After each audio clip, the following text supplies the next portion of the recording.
Excusez-moi de vous demander ça, mais pour moi, c'est important de le voir parce qu'il peut m'aider à pas perdre mon travail, à pas aller au chômage. 2 jours, 1 nuit, le nouveau film des frères Dardenne, présenté à Cannes aujourd'hui, c'est l'histoire ramassée sur 36 heures d'une lutte. Celle de Sarah, interprétée par Marion Cotillard. Son patron laisse à ses collègues un choix, celui de préserver son emploi ou de garder leur prime de fin d'année. T'es content, t'as foutu la merde dans toute l'équipe? Un nouveau drame social pour les chouchous du Festival de Cannes, 2 fois Palme d'Or pour Rosetta et L'Enfant. Mais petite nouveauté, l'apparition d'une actrice mondialement célèbre dans un de leurs films. Ils n'ont pas pour habitude de travailler avec des comédiens qui ne sont pas belges déjà. Et puis des comédiens dont le visage dit quelque chose aux gens et dont le visage a été imprimé, disons, de plein de personnages, de plein d'univers. Et du coup, c'était une grande surprise pour moi qu'ils aient envie qu'on collabore ensemble. Je veux pas que tu perdes ton travail, mais je veux pas non plus perdre ma prime. Mets-toi à ma place, c'est 1 an de gaz et d'électricité. Essaye aussi de te mettre à ma place.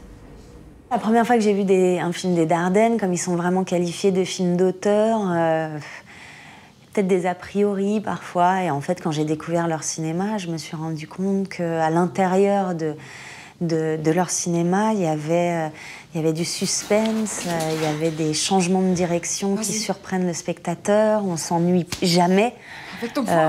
Ils font absolument pas un cinéma chiant, ils sont quand même très très forts parce qu'ils ont fait tous leurs films dans la même ville, à Seraing, ville dans laquelle ils sont nés, et qu'ils arrivent toujours à trouver des histoires vraiment cinématographiques.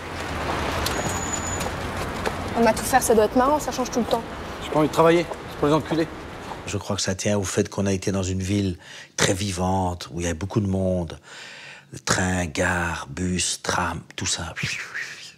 Vite, ville quasi abandonnée à cause de la crise économique. Donc je crois qu'il y a eu tout ça. On a vu apparaître des jeunes seuls, alors qu'avant, nous on avait toujours vécu en groupe, si je puis dire. Et là, une solitude, la drogue, la ville qui se déstructure, qui se décompose. Bon, tout ça a dû nous impressionner.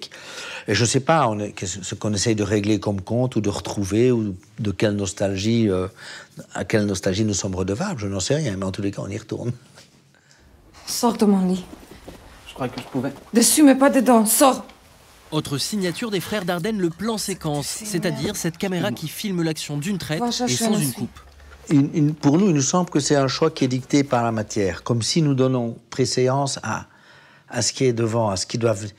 Comme si on se dit, avec le plan séquence, on va laisser venir les choses avec leur nécessité, leur intensité, leur prégnance, leur force. Bon, c'est ce qu'on se dit. Je ne crois pas que c'est un effet de vérité en disant, bon, c'est plus vrai parce que c'est le plan séquence, c'est pas ça, mais il y a un rapport au plan, au film qui est différent. Qu'est-ce que tu veux? Qu'est-ce que vous faites chez moi? Bruno me l'a loué pour 1 semaine. Il est où, Bruno? Je sais pas.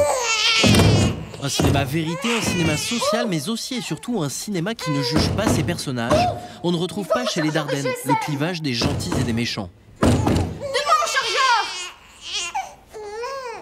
Enfin, même quel que soit le contexte, à un moment donné, on choisit.